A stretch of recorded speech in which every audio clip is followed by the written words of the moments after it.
Welcome to my very messy studio. Today I'm going to be changing some drum heads because I just got sent over a bunch of lovely ones from Contemporânea in Brazil. We're partnering with my Bloco Dandara to help us, grow and get by. And I noticed there isn't really any videos on YouTube specifically catered to Brazilian percussion, about tuning and changing heads, that sort of thing. So today I'm just going to go over that. If you've changed any of the drum heads, same rules apply, but I'm just going to show you some little maintenance tricks and techniques that I use for my drums.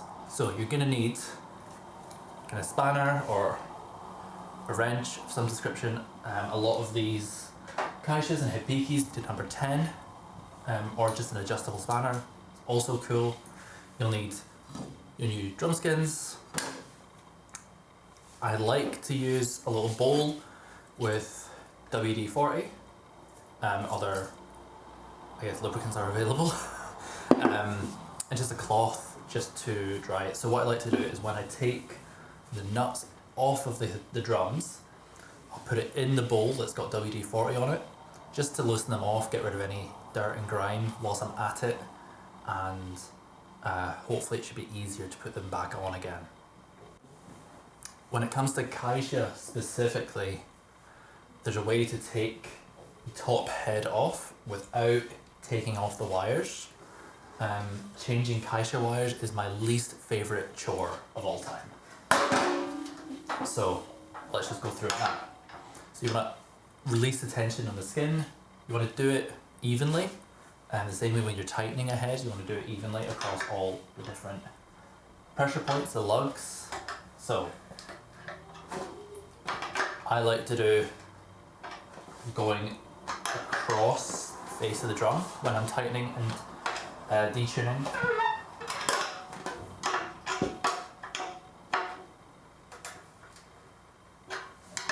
Just to release the pressure evenly.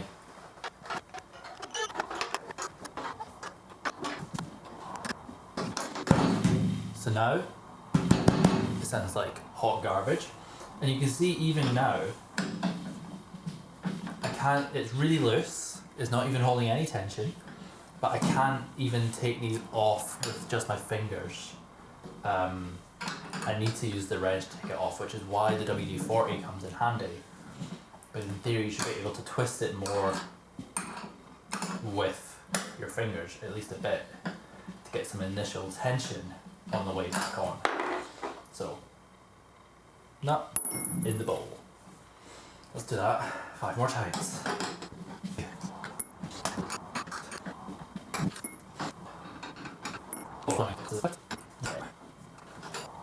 What you'll also want to do is take off the nut that's for the wires. And you want to just make sure that it doesn't fly away, like so. Now the fun bit. I'm going to spray our WD-40 all in there. We can make a bit of a pool in here because if you're doing a longer tuning session or head changing session like I am, you can just make a little pool of the WD-40 in the bowl. Then once they're dried, I like to just put them all back on just a little bit when changing a Caixa head, apart from the wires. That'll all become clear in a sec. What I like to do after the WD-40 and after I've dried them off a bit, put some of them back on, but not all of them. Let the wire bit hang loose. Peel it back just a bit. Undo some of them, some of the tension rods. And I should be able to slide the skin out, no problem, in theory.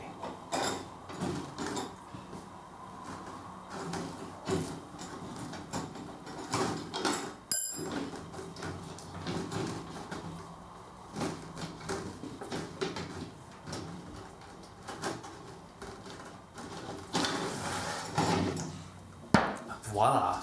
We have our intact head. Doesn't matter so much if your head is wrecked, and then just need to slide the new one in.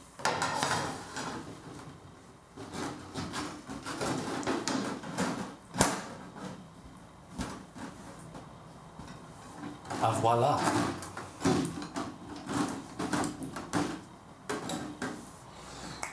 Now you just need to put all the other tension rods back in. I'll actually start by getting this aligned because this technique can make the shell and all the rim bits move around a lot. You just need to make sure that they're all aligned properly.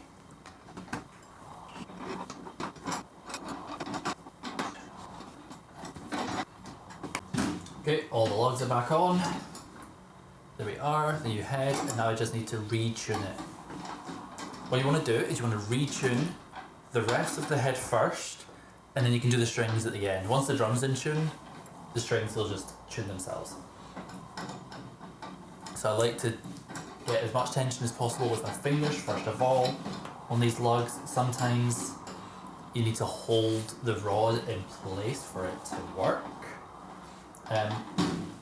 Another point is making sure that the flat ends of these are properly in the slots. A lot of the manufacturers have that. Basically the drum won't hold the right amount of tension if that's not the case. And also it risks, like for a hipiki, if this flat head is sticking out, that would be very, very painful. So just tightening, just with finger strength, as much as you can around the drum. Doesn't matter too much about the order of that.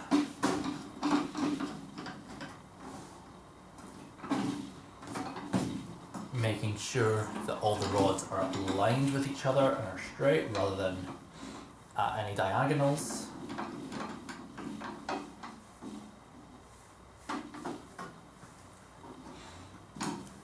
Cool, so now we've got some finger tension in all the rods. Still sounds like rubbish. Now what we're going to do is go round, doesn't matter which way round you go, but generally you want to start with one, know which nut you're starting with, and then do the diagonal opposite of that. So this is 1, we do 2, we do 3, then 4, 5, then 6, and start again. That's the way I like to do it. There are also people who will just go round them in order in a circle. Also cool, lots of drummers do that. I prefer the kind of crisscross one just so that you can match the tones. Starting with, when it sounds like that, you can get away with larger turns. But as it starts to get a bit of a sound, I like to go for less of a turn each time. So for now I'm doing like full 360 degree turns just to get some tension in the head. I don't know if this is advisable, but this is just how I go about it. And I've never had any problems with it. Already I can hear the beginning a bit of tension, so once I've done this second round, yep, I'm going to start taking it easy. So now there's a bit of tone. We're just going to go up in quarters. Again, doing the opposite.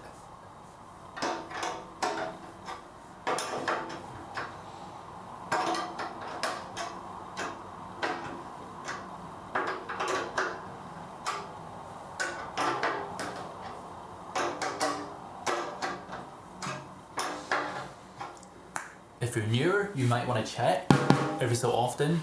I've done this enough times that I know how many times I need to go round the drum for it to start sounding the way I want it to sound.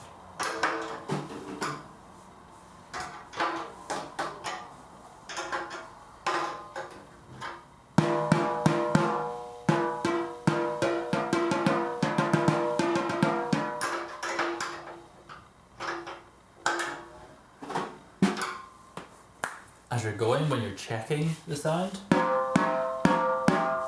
want to make sure that the opposite side sounds as close to the same note as possible. And then from there, you can check sides. So these are maybe a couple of like cents off one another, but generally they're kind of the same note. Same here. That's a bit higher. Those are the same. That's lower again. Lower but higher. Higher, lower. And just try to get them all more or less the same. You can buy a product that will sit on your drum skin and measure the tension if that is something you want to invest in. I think they're like 80 quid or something the last time I saw. I've never been that interested in it personally. Whilst I hate tuning drums, I kind of like it secretly. I think it's a toxic trait of mine. Or rather, I like having the drums tuned, I don't like tuning them.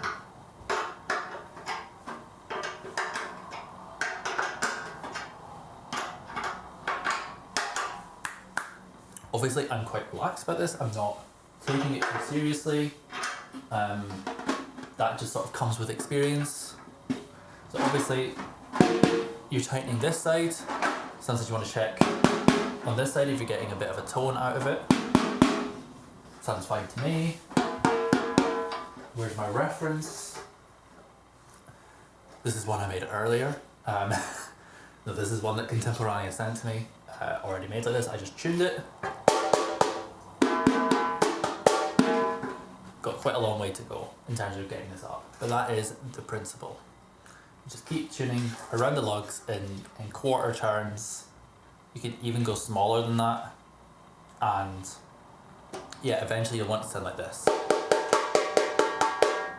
I'll cut to when that's done and I'll show you what to do next. We're back. So, more or less the same as the reference, but now we have these loose wires. This bit, really easy, because we didn't need to redo them, because I hate redoing the wires, Caixa wires. It takes me ages. You don't need to be precious like this bit, you can just turn it. Keeping an eye on it is good, but again, because I'm used to this, I'm not looking too much. That's getting there. I heard it described by a mate, JP, that you kind of want to hear it, you kind of want to hear the Caixa sounding like you've hit a bag of crisps.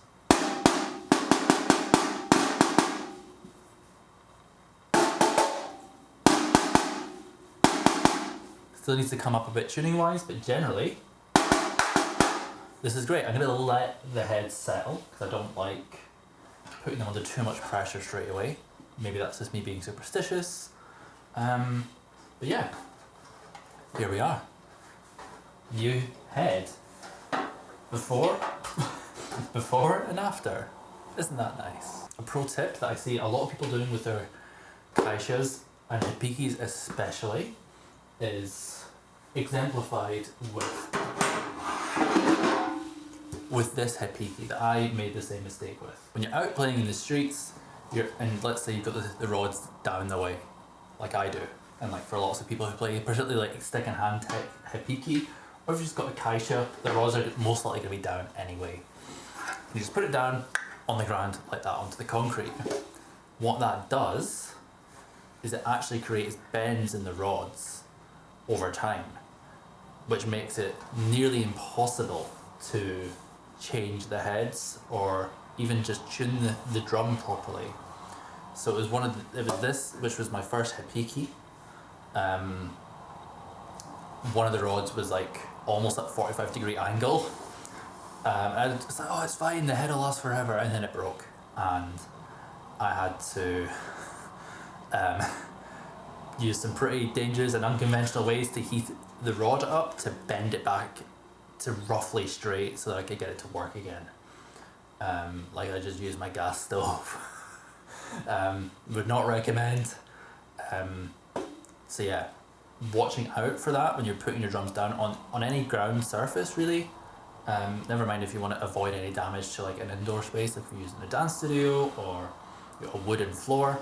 But also if you want to avoid damaging your drum in harder floored surfaces, that is the way you want to do it. So hopefully you can see how clearly bent that is. This is me having fixed it, and it's still very bent. So that's what happens when you put it down on the ground with the spike directly. It gets sad like that. And another thing that's happened to this drum when I was still learning drum maintenance is the hoop itself. Whilst it's not obvious right now, the hoop itself is bent. It's not exactly round, which made putting on some of these heads really annoying because it's not perfectly round, whereas the heads are.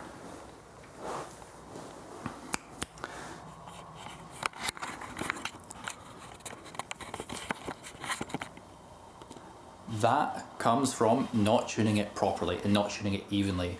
So if you decided halfway through, oh, it's starting to sound decent, but I think that end that's closer to where I'm actually hitting the drum needs to come up and the rest of it can stay normal, that will put too much tension on one side of the hoop and then it'll become morphed. And that's even more annoying to get back into shape than the rods. So I'd watch out for that. But the technique that I described of going round the diagonals is how I would approach tuning any of these drums, whether you're playing a hipiki, a caixa, a surdo, tamborim, chimbal. I think those are pretty much all the main ones that you need to worry about. You don't need to tune an agogo. So yeah, those are the drums and the technique that I would think about when tuning. And that's just a little bit of maintenance stuff too. You can also, if you're doing a bigger project and doing a proper refurb, you can also use the WD-40 stuff on the tuning rods. I'm just not bothering today because I've got quite a lot of stuff to get through because I'm reskinning all my drums to be for the Blocko. If that's been useful, let me know down in the comments below. Thank you so much for watching, I appreciate it. And if you've got any questions, leave them in the comments, I'd love to hear from you. And yeah, take it easy.